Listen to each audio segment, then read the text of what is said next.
मंदिरों में पूजा पाठ होती थी, आवाजें आती थी, किसी मुसलमान को कोई तकलीफ नहीं हुई है। मुसलमानों की मस्जिदों से अजान होती है, किसी हिंदू को तकलीफ नहीं थी।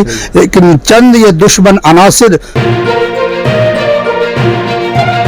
ना रसूलुल्लाह सल्लल्लाहु अलैहि वसल्लम का अहद भूले हैं, ना खिलाफत राशिदा को भूले हैं, ना उसके बाद आने वाले दिनों को भूले हैं।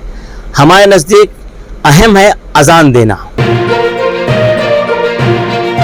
हर आदमी अपने तय बिल्कुल होशियार हो गया है कि कुछ अनासिर ऐसे इस देश के अंदर आ गए हैं जो माहौल को खराब करके ये सारी चीजें। दोस्तों, आमना सामने मीडिया में आप सबका स्वागत है, खैर मकदम है। आप देख रहे हैं आमना सामने मीडिया नेटवर्क। आज हमारे साथ मौजूद है मुल्क की नामवर शख्सियत, कारवान अमन इंसाफ के नेशनल जिम्मेदार हुए रवा मौलाना लुकमान नदवी साहब।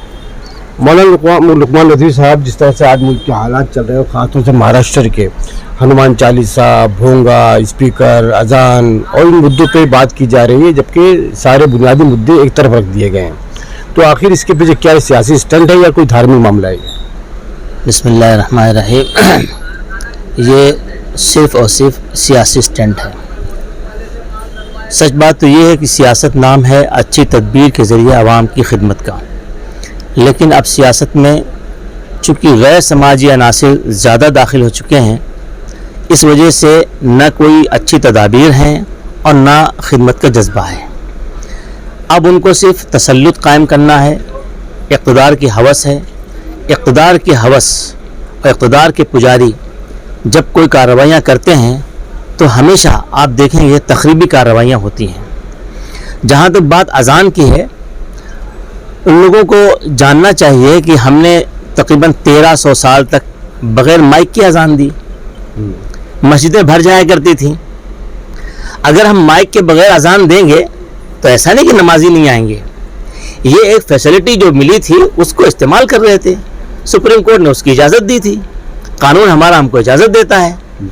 लेकिन अगर कोई ऐसे मसाइल खड़े होते हैं जहाँ पर आवाम को तकलीफ़ हो रही है, जहाँ पर अमन बिगड़ रहा है, और अगर हमारे उसके लाउड स्पीकर के इस्तेमाल न करने से ये अमन को बहाली होती है, अमन बहाल हो जाता है, तो हम ना रसूलुल्लाह सल्लल्लाहु अलैहि वसल्लम का अहद भूले हैं, ना खिलाफत राशिदा को भूले हैं, ना उसके बाद आने वाले दिनों को भूले हैं। हमारे नज़दीक अहम है अजान देना। अजान कैसे दी जाए इसको तय करेंगे मस्जिद के जिम्मेदारान, यहाँ का कानून, यहाँ का सिस्टम। रही बात जो इस वक्त सरगर्मियाँ हैं अजान के ख़िलाफ़, ये मामला हुकूमत के पास है। हुकूमत इसको समझेगी क्या सुप्रीम कोर्ट के आदेश का पालन करवाने की उनके अंदर ताकत है या नहीं है। शिवसेना की ये यहाँ अगाड़ी की जो सरकार है, अब ये उसकी जिम्मेदारी है कि इस तरह के असामाजिक तत्व, गैर समाजी अनासिर जो हुकूमत को ललकार रहे हैं, जो कानून को चैलेंज कर रहे हैं, जो सुप्रीम कोर्ट के आदेश को चैलेंज कर रहे हैं, उनसे कैसे निपटते हैं, ये उनकी जिम्मेदारी है। जी, बहुत अहम बात की आपने। हमारे साथ यहाँ और भी एक बहुत ही अहम शख्सियत, मशहूर कारोबारी है। आज हम उनसे भी जानते हैं उनके ख्यालात क्या है। तरह से आप एक माशाल्लाह कारोबारी है। जब ये नफ़रत के बीज बोए जाते हैं, नफ़रत पैदा की जाती है, तो वो देश का माहौल ख़राब होता है, इलाके का माहौल ख़राब होता है। तो कारोबार पे इसका कितना असर पड़ता है? कोरोना से पूरा कारोबारी जो है वो बहुत नुकसान उठा चुके हैं। अगर हालात बिगड़ते हैं और कोई फसाद होता है, क्योंकि फसाद करने की कोशिश की जा रही है कि भाई किसी तरह महाराष्ट्र में फसाद कराया जाए, तो इसके कितने ख़राब नतायज बरामद होंगे? बिस्मिल्लाहिर्रहमानिर्रहीम। अल्हम्दुलिल्लाह, मैं कारोबार यहाँ वडाला के अंदर कर रहा हूँ। मैं देख रहा हूँ कि कोरोना के 2 साल से कैसे निपटे हैं हम लोग। पहले बार जो कोरोना की लहर आई उसमें लोग तबाह हुए, मौतें हुई, उससे हम लोग निकल नहीं पाए थे। कि दूसरा राउंड हुआ कोरोना का, बहुत सारे लोग उसमें परेशान हुए, यहाँ तक कि बेरोज़गार हो गए, लोगों की नौकरियाँ चली गई। उस चीज़ से हम निकल करके अभी पिछले 6-7 महीने 8 महीने से, दिवाली के 2 महीना पहले से कारोबार में थोड़ा उछल पछल हुआ। अल्हम्दुलिल्लाह कारोबार में बहुत अच्छा रुझान आया। कारोबार से आज लोगों की खुशियाँ वापस आई, लोगों के बच्चों के पढ़ाइयों के स्कूल वगैरह सब चलने लगे, स्कूल की फीस भरने के लोगों के पैसे कैसे जुटे, लोगों के खाने पीने का बंदोबस्त हुआ। लेकिन यह एक मुद्दा जो अभी बीच में पहले हिजाब का हुआ, उसमें माहौल ख़राब करने की कोशिश की गई।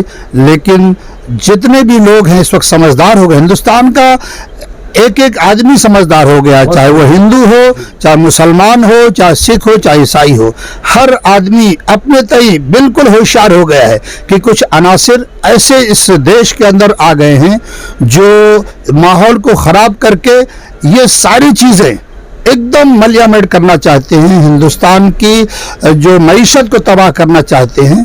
लिहाजा उसके बाद ये दूसरा राउंड आया। आज इसका माइक का, नमा अजान का, भोंगे का, ये सब क्या है? ये ज़माने से चला आ रहा है, हिंदू मुस्लिम मिल करके सब करते चले आ रहे हैं। मंदिरों में पूजा पाठ होती थी, आवाज़ें आती थी, किसी मुसलमान को कोई तकलीफ नहीं हुई है। मुसलमानों की मस्जिदों से अजान होती है, किसी हिंदू को तकलीफ नहीं थी।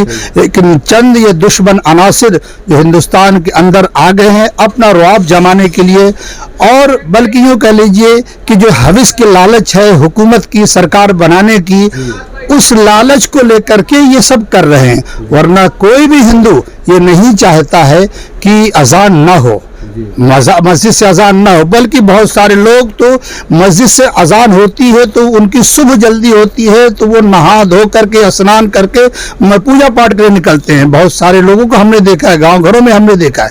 लेकिन आज ये चंद दुश्मन अनासिर जो इस हिंदुस्तान के अंदर आए हुए हैं, खासकर महाराष्ट्र में राज ठाकरे के जरिए जो ये दुश्मनी फैली जा रही है, मैं हुकूमत महाराष्ट्र से गुजारिश करता हूँ कि आज सुप्रीम कोर्ट के आदेश के जरिया इनके जो भी जवाबात हैं अच्छी तरह से जवाब दे, कड़ी से कड़ी इसके अंदर सजाएं दे, और जो भी होता है वो हम उसको हुकूमत जो हमारे लिए तय करेगी हम उसको स्वीकार करते हैं। मुसलमान आज सुप्रीम कोर्ट का पालन कर रही है और हमेशा करती चली आ रही है। आज भी मस्जिदों के अंदर जो भी अजानें हैं, जो आदेश दिया गया उस पर पालन चालू है। हर मस्जिद के अंदर हम देख रहे हैं कि एकदम स्लो आवाज़ में अजान दी जा रही है। यहाँ तक कि 6 बजे से पहले जो अजान है वो अजान माइक से नहीं हो रही है। हम बेहद शुक्रगुजार है इस हुकूमत का, इस अगाड़ी हुकूमत का। इसी तरीके से ये काम करे, हमारी ये दुआ है। मुंबई पुलिस का भी बहुत अच्छा रोल रहा, और माशाल्लाह हम देख रहे हैं पुलिस काफ़ी अच्छा रोल अदा कर रही है और वो बढ़ चढ़कर हिस्सा ले रही है। किसी किस्म के गैर जिम्मेदार लोगों को अगर देखती है तो फौरन से फौरन उसको देख करके उसको हटा देती है, और अगर कुछ ऐसा मामला होता है तो उसको अरेस्ट करके अंदर भी डालने की कोशिश कर रही है। मैं मुंबई पुलिस का भी, कमिश्नर साहब का भी शुक्रगुजार हूँ। मैं अपने वडाला की पुलिस का भी बेहद शुक्रगुजार हूँ। मैं देखता हूँ कि चारों तरफ हर मस्जिदों के दरवाजे पे बाहर तायुनात हैं, कई गाड़ियाँ तायुनात हैं, ताकि कोई किसी किस्म का कोई फसाद न फैला सके। शुक्रिया। ये बातें थी हाफिज अख्तर अली साहब की, जो कि उन्होंने कहा कि उनका कहना था कि कहीं ना कहीं कोरोना की तबाही से निकलकर अभी हम निकल ही नहीं पाए थे, तो अभी कम्युनल तबाही की तरफ ले जाना चाहते हैं कुछ शरपसंद अनासिर। शुक्रिया बहुत बहुत। जय हिंद, जय महाराष्ट्र। कैमरा पर्सन शाहीन पटेल के साथ आपका दोस्त राशिद अजीम।